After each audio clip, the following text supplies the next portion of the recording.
ઈરાનની જીત કહેવાય કે 29 લાખ કરોડે પોતાના પુનર્નિર્માણ માટે અમેરિકાથી પરત એ લઈ આવ્યું કે પછી એ અમેરિકાની રાજદ્વારી હાર કહી શકાય? જો સ્ટ્રેટ ઓફ હોર્મુઝ બંધ રહે ને તો આમાં સીધી રીતે અમેરિકાને કોઈ નુકસાન નથી, પણ સ્ટ્રેટ ઓફ હોર્મુઝ બંધ રહેવાથી આખી દુનિયામાં જે વૈશ્વિક ઉર્જા સંકટ આવી રહ્યું છે, ક્રૂડ ઓઇલનો જથ્થો નથી નીકળી રહ્યો. આપણે કાલે જ એક સમાચાર પ્રસારિત કર્યા કે ભાઈ ટાઇલ્સના દરોમાં વધારો, આ બધી સ્થિતિ કેમ ઊભી થઈ રહી છે? ત્યાંથી જે ઈંધણ આવી રહ્યું છે એ જથ્થો નથી આવી રહ્યો ભારતને. ભારતની પ્રોડક્ટ એક્સપોર્ટ નથી થઈ રહી ગલ્ફ કન્ટ્રીમાં, જે સ્ટ્રેટ ઓફ હોર્મુઝ થઈને જતી હતી. એ ખાલી ઈંધણની વાત નથી, કાર્ગો કન્ટેનર પણ અટકી પડ્યા છે. દુનિયાભરનો માલ સામાન જે એક્સપોર્ટ થતો હતો વાયા સ્ટ્રેટ ઓફ હોર્મુઝ એ પણ બંધ છે.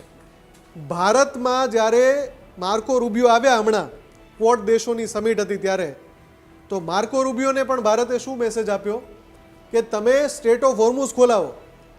એ જ બેઠકમાં, ક્વાડ દેશની બેઠકમાં, જે બેઠક ક્વાડમાં 4 દેશો છે, એક ઓસ્ટ્રેલિયા છે, એક અમેરિકા છે, જાપાન છે અને ભારત છે. આ 4 દેશોમાંથી ઓસ્ટ્રેલિયાએ પણ ત્યાં ખોખારો ખાઈને કીધું માર્કો રૂબિયોની હાજરીમાં કે ભાઈ તમે સ્ટ્રેટ ઓફ હોર્મુઝ ખોલાવો. ક્યાં ઓસ્ટ્રેલિયા આવ્યું? એ પણ અમેરિકા ઉપર દબાણ કરે કે તમે સ્ટ્રેટ ઓફ હોર્મુઝ ખોલાવો.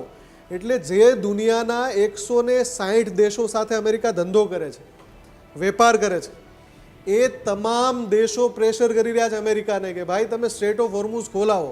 તમારા કારણથી બંધ થયું છે. કેમ કે આ ફેબ્રુઆરીના અંતમાં જ્યારે અમેરિકાએ હુમલો કર્યો એ પહેલાં સુધી તો હોર્મુઝ ખુલ્લું હતું ને ઈરાન આ જ વાત કહી રહ્યું છે. યુએનની અંદર જઈને પણ આ જ વાત કરે છે. યુએન ચાર્ટરનો ઉપયોગ કરીને ઈરાન કહી રહ્યું છે કે અમે અમારી આત્મરક્ષા માટે હોર્મુઝ બંધ કર્યું છે અને હોર્મુઝ અમે ત્યાં સુધી નહીં ખોલીએ જ્યાં સુધી અમને એ વાતની ખાતરી ન મળી જાય કે હવે ઈરાનના સાર્વભૌમત્વ પર કોઈ હુમલો નહીં કરવામાં આવે.